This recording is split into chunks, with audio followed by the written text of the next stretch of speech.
Boa noite, irmãos. Bem-vindos a mais um estudo bíblico desta noite, dando continuidade à nossa série de estudos sobre os 10 mandamentos. Hoje, sobre o segundo mandamento, o modo da adoração. Vamos iniciar lendo o texto base dessa noite, que está em Êxodo 20, de 4 a 6, e diz assim: Não farás para ti imagem de escultura, nem semelhança alguma do que há em cima nos céus, nem embaixo na terra, nem nas águas debaixo da terra. Não as adorarás, nem lhes darás culto, porque eu sou o Senhor teu Deus, Deus zeloso, que visito a iniquidade dos pais nos filhos até a terceira e quarta geração daqueles que me aborrecem, e faço misericórdia até 1000 gerações daqueles que me amam e guardam os meus mandamentos. Irmãos, no estudo anterior, nós vimos que o primeiro mandamento é contra adorar o Deus errado. Pois bem, já no segundo mandamento, que nós acabamos de ler, o segundo mandamento é contra a adoração arbitrária. Mas o que é isso? Você deve estar se perguntando. Adoração arbitrária, irmãos, é adorar a Deus da maneira errada. É adorá-lo da maneira que nós escolhemos, em vez de adorá-lo como ele requer. Em particular, o segundo mandamento faz duas proibições. A primeira é: não devemos fazer imagens para representar Deus em nenhuma forma. E a segunda: não devemos adorar nenhum tipo de imagem. É importante deixar claro, irmãos, que o segundo mandamento não pretende abolir as representações artísticas, tais como estátuas e pinturas. Deus não se opõe à beleza e à arte. A própria Escritura é repleta de representações artísticas.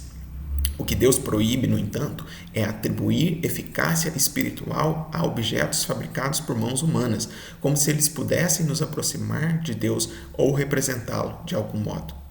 Nós vemos no Antigo Testamento alguns exemplos do povo de Deus usando artefatos humanos para a adoração arbitrária. Talvez um dos mais conhecidos seja o bezerro de ouro, que está projetado aí no slide.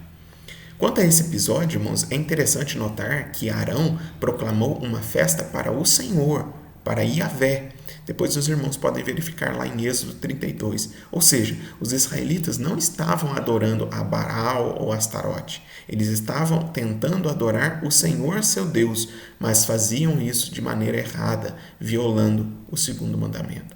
Hoje em dia, nós não temos um bezerro de ouro fisicamente esculpido na nossa frente, mas nós não estamos livres do erro de fazermos o mesmo com prédios de igreja, púlpitos e até mesmo uma cruz pendurada no nosso pescoço.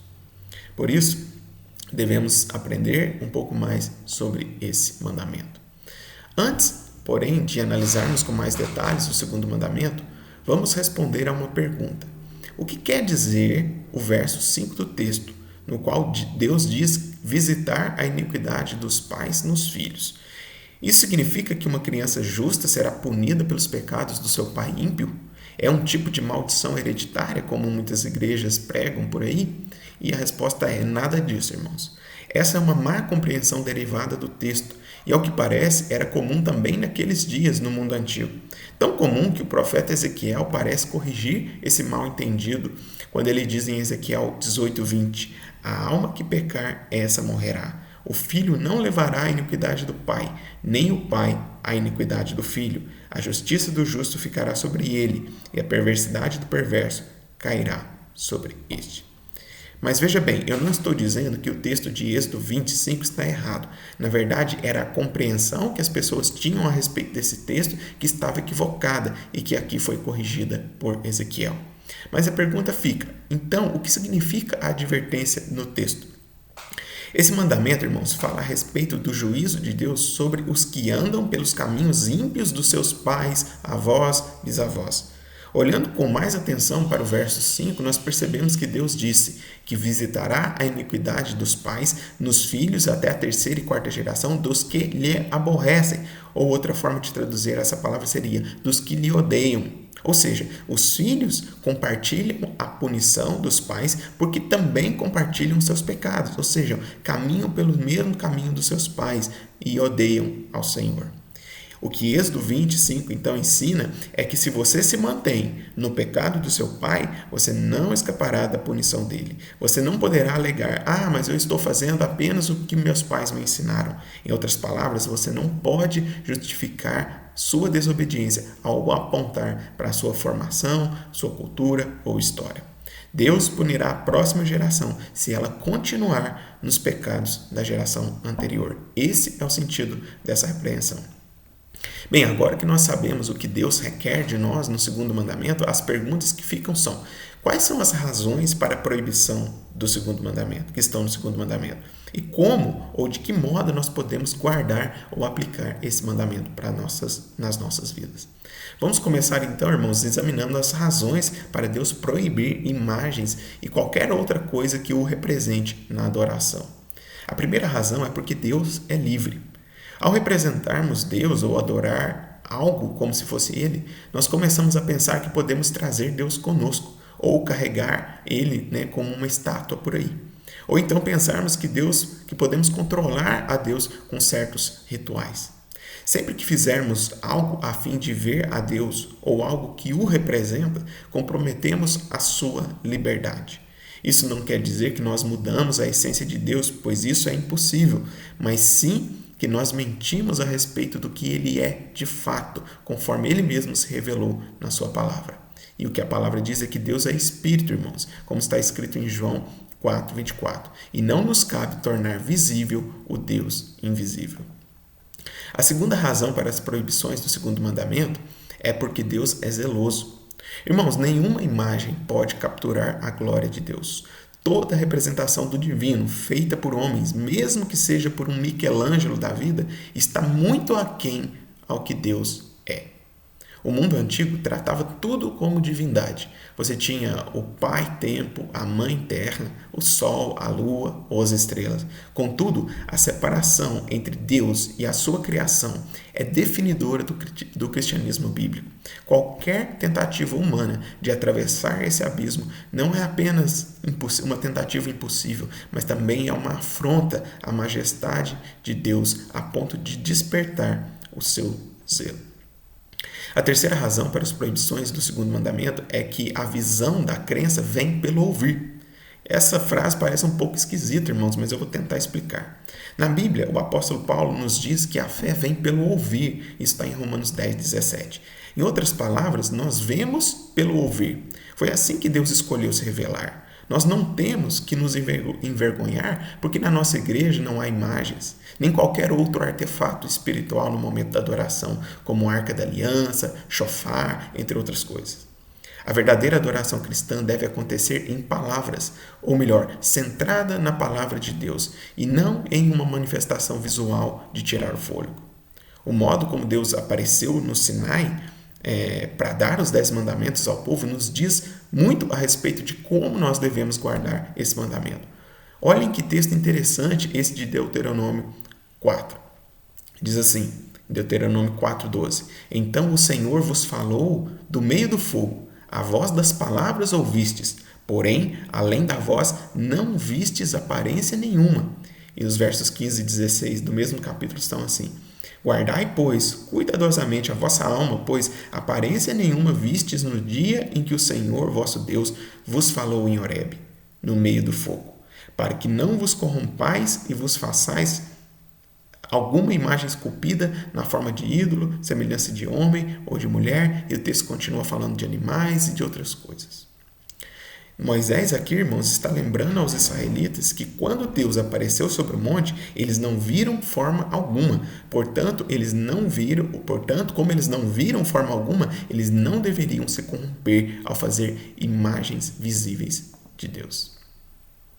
Bem, nós acabamos de ver por que devemos guardar o segundo mandamento. Agora, vamos considerar então como podemos guardar o segundo mandamento em nossas vidas hoje.